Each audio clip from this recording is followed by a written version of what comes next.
Director ஒரு கன்க்ளூஷனோட தான் அந்த படம் முடியும். ஒரு கண்டினியூ மாதிரிலாம் இல்லாமல் ஒரு கன்க்ளூஷனோட முடிஞ்சு தான் பாட்டு வரும். டேரக்டர் ஆக்சுவலாக நம்ம படம் எடுத்து வெளியில் வரணுன்னாவே ரொம்ப போராட்டம். இதில் ஒரு டைமில் தமிழ் ராக்கர்ஸ்னு ஒன்று இருக்குது, அதை காலி பண்ணணும்னு சொல்லி நம்மளே போராடி இருந்தாங்க. நீங்கள் என்னன்னா அசால்ட்டாக இந்த டைமில் தமிழ் ராக்கர்ஸ் நான் பார்ப்பேன்னு சொல்கிறீங்க. இன்னும் உங்கள் படம் ரிலீஸே ஆகலை. நான் இல்லை சார், நான் அப்படி சொல்லலை. அதே மாதிரி உங்கள் படத்தை தமிழ் ராக்கர்ஸில் நாங்களும் பார்க்கணும்னு நினச்சா என்ன ஆகும்? இல்லை சார், நான் மீன் பண்ணது நான் அப்படி சொல்லலை, தமிழ் ராக்கர்ஸ்ன்னு சொல்ல. நான் ஒரு டைம் வந்து என்னோட ஃப்ரெண்டு கிட்ட நம்ம தேட்டருக்கு போய் பார்க்கலாம் அப்படின்னு சொல்லி நாங்கள் ஒரு 10 பேர் போனோம். அதில் 2 பேர் வந்து ஒரு சின்ன படத்துக்கு தான் போய், ஏன்னா நானும் அவனும் சினிமா ரிலேட்டடாக இருக்கனால இந்த படத்துக்கு போகலான்னு பிளான் பண்ணோம். அவன் என்ன சொன்னான்னா இன்னொரு படத்தை சொன்னான். சொல்லிட்டு இல்லைடா இதுவும் 120 அதுக்கு போக வேண்டாம் இதுக்கு அப்படின்னு சொன்னான். ஸோ ஏன்டா அப்படின்னு நான் கேட்கும்போது அவன் சொன்னது, இல்லைடா கண்டென்ட் நல்லா இருக்குது, பட் இருந்தாலும் நம்ம பார்க்குற அளவுக்கு நார்மலாக தானே இருக்குது, ஸோ நம்ம வந்து ஒரு ஃபோன்லேயோ இதுலேயோ பார்த்துக்கலான்னு நான் ஃபேக்டை தான் சொன்னேன். அப்போ அவன் சொன்னது அதான் அந்த சொன்னேன், என் பெர்ஸ்பெக்டிவில் சொல்கிறேன், தப்பாக எடுக்க வேணாம். அவன் சொன்னனால சரி ஓகே, நான் ஒரு ஹிண்ட் எடுத்துட்டேன். நம்ம நாளைக்கு படம் பண்ணும்போது கொஞ்சம் ஆடியன்ஸும் தேட்டருக்கு வரணும்னு நினைக்கிறோம். நான் ஒரு விஷயத்த பண்ணிட்டு நீங்கள் தேட்டருக்கு வந்து பாருங்க அப்படின்றத விட அவங்களுக்கு என்ன பிடிக்குன்னு தெரிஞ்சு அது ரிலேட்டடாக பண்ணி அவங்கள சாட்டிஸ்ஃபை பண்ணனுக்கு தான் அந்த எக்ஸாம்பிள் சொன்னே தவிர்த்து தமிழ் ராக்கர்ஸ் பார்க்குறேன் அப்படிலாம் நான் சொல்லவே இல்லை சார். இல்லை இன்னொன்று என்னோட பர்ஸ்பெக்டிவ்னு முதையே சொல்லிட்டேன், தப்பா எடுக்க வேணாம். ஏன்னா கண்டென்ட் ரொம்ப முக்கியம், அதையும் நான் சொல்லியிருந்தேன். இல்லை இங்கே நிறைய பேர் கதறதை நாங்கள் பார்த்துருக்கோம், ப்ரொடியூசர்லேருந்து எல்லாருமே. அதனால தான் அதை கேட்டோம். ஏன்னா அந்த வார்த்தையை நம்ம சொல்ல வேண்டிய வேலையே இல்லை. இல்லை சார், நான் வந்து ஒரு எஸ்சிடி ஒழிக்கிறேன்னு சொல்லி விஷால் ஒரு பக்கம் போனார், தமிழ் ராக்கர்ஸ் செய்ததும் நம்ம ஒரு கஷ்டப்பட்டு குழந்தைய பெற்றுக்கிற அளவுக்கு தான் இதுவும் எடுத்துட்டு வருது படம். ஆமாம் சார், கண்டிப்பாக. ஸோ அப்படி வரும்பொழுது அந்த பேரை ஏன் யூஸ் பண்ணணும், அவங்களுக்கு ஏன் ப்ரமோஷன் கொடுக்கணும்? இல்லை சார், நான் வந்து ப்ரொமோஷனுக்காக சொல்ல, அந்த டைமில் இப்போ அதெல்லாம் இல்லை. நான் சொல்கிறது வந்து அந்த டைமில் வந்து நான் ஓப்பனாக ஃபேக்ட் சொல்கிறேன், அப்போ நானும் பார்த்தவன் தான். ஏன்னா நான் அப்போ சினிமாவுக்குள்ளே வரல, தப்பு பண்ணியிருக்கேன். ஸோ அந்த டைமில் நான் பார்த்தேன், அதனால அதை நான் ஃபேக்டாக சொன்னேன். இது எக்ஸாம்பிளாக தானே சொன்ன தவிர்த்து அதை ப்ரமோட் பண்ணுறதுக்காகவோ இல்லை தமிழ் ராக்கர்ஸை வந்து இது பண்ணுறதுக்காக எதுவும் சொல்ல சார். மீன்கொடி பாண்டிய மன்னன், ஸோ இதில் என்ன காரணம் அதை வச்சுருக்கீங்க? அது ஏற்கனவே பொன்னியின் செல்வன் வந்துருச்சு. இல்லை சார், ஆக்சுவலி இல்லை சார், இது வந்து ஒரு 5000 இயர்ஸ்க்கு முன்னாடி பாண்டியர் காலத்தில் நடக்குது. ஸோ அதனால நான் அப்படி காட்டியிருக்கேன். அந்த ஏர்கிராஃப்ட் வந்து மலேசியாவில் நடந்த ஒரு இதில். ஆமாம் சார், அதுதான் பேஸ் பண்ணி தான் இது பண்ணியிருக்கீங்க. ஆமாம் சார், அது பேஸ் பண்ணி தான் பண்ணியிருக்கோம். பட் ஆனால் அதுக்கான சொல்யூஷனை சொல்லலை, இது அதோட புனைவு. இந்த கதையை புனைவாக வச்சு நாங்கள் ஒரு இமேஜினேஷன். ஆமாம் சார், ஆனால் நிறைய ஒரிஜினல் ஃபேக்ட் இந்த மாதிரி உள்ள பெர்முடா, ஸோ இதெல்லாம் எடுத்துகிட்டு வந்து அதில் எங்களோட கதையோட புனைவை சேர்த்துருக்கோம். ஓகே. சதுர்ன்றதுக்கு 4 காலகட்டத்தில் நடக்கிற ஒரு கதைன்னு அர்த்தம் சார். 4 காலகட்டங்கள்.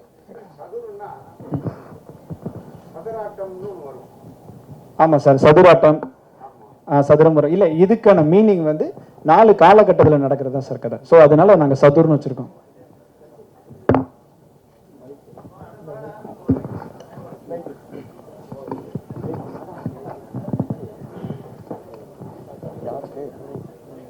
எனக்கு அங்கே கேட்குறேன். சொல்லுங்க.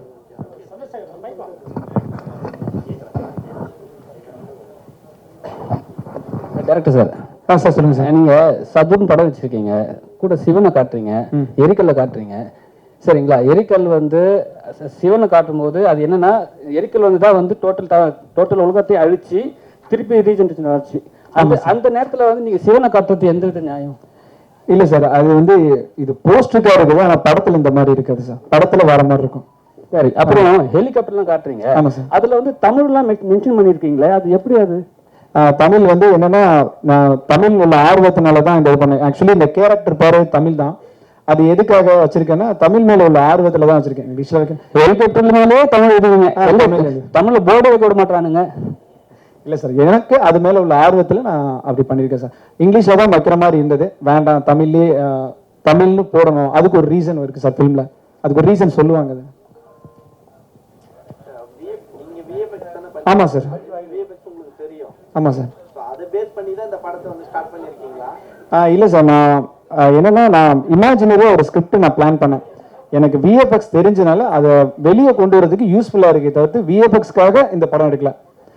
என்னோட கதைக்கு விஎஃப்எக்ஸ் தேவைப்பட்டுச்சு, அதனால நான் எக்ஸ்ட்ரா லேர்ன் பண்ணி என்னோட டீம் இருக்கு. நான் ஒருத்த மட்டும் இல்லை, கிட்டத்தட்ட ஒரு 10 பேர் இருக்காங்க. ஸோ அதை வச்சு ஒரு டீமாக வச்சு தான் அதை பண்ணியிருக்கோம். இது தனஞ்சயன் சார் எப்படி நீங்கள் சூஸ் பண்ணீங்க? இல்ல அவரு தங்கலான்ல பிஸியா இருக்காரு.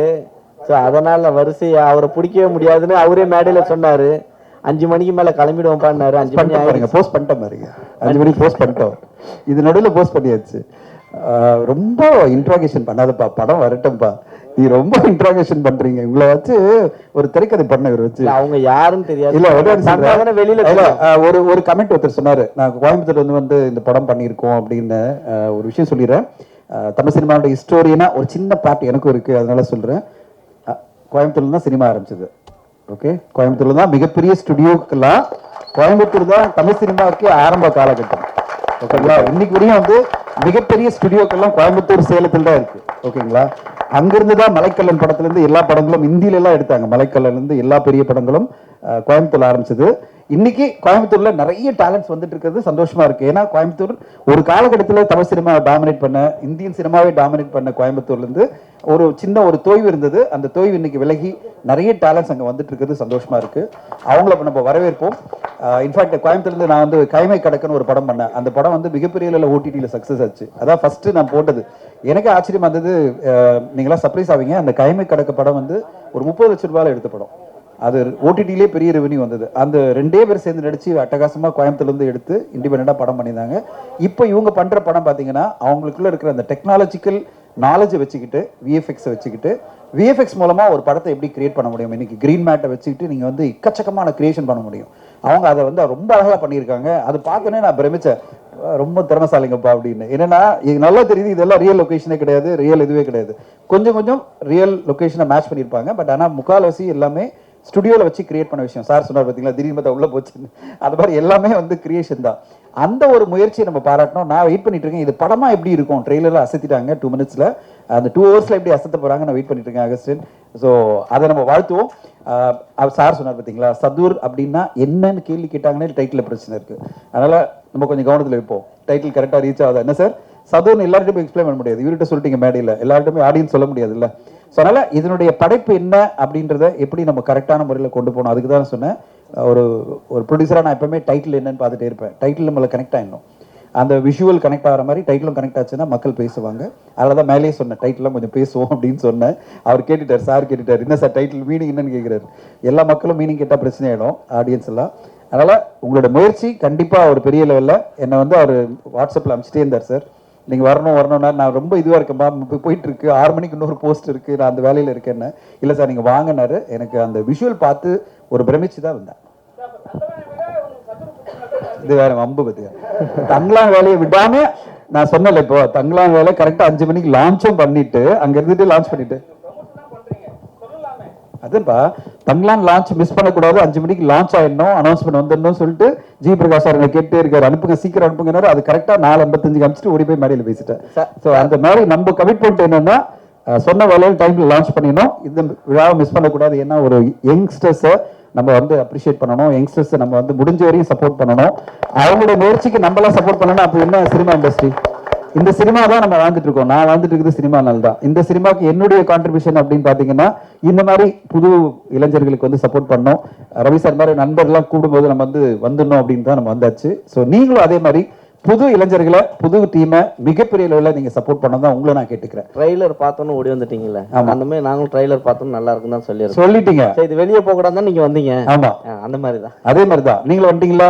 அதனால மிகப்பெரிய லெவலில் எழுதி சப்போர்ட் பண்ணி சதுரப்பு கொண்டு போய் ரீச் பண்ணிடுங்க மக்கள் மத்தியில. Thank you so much sir.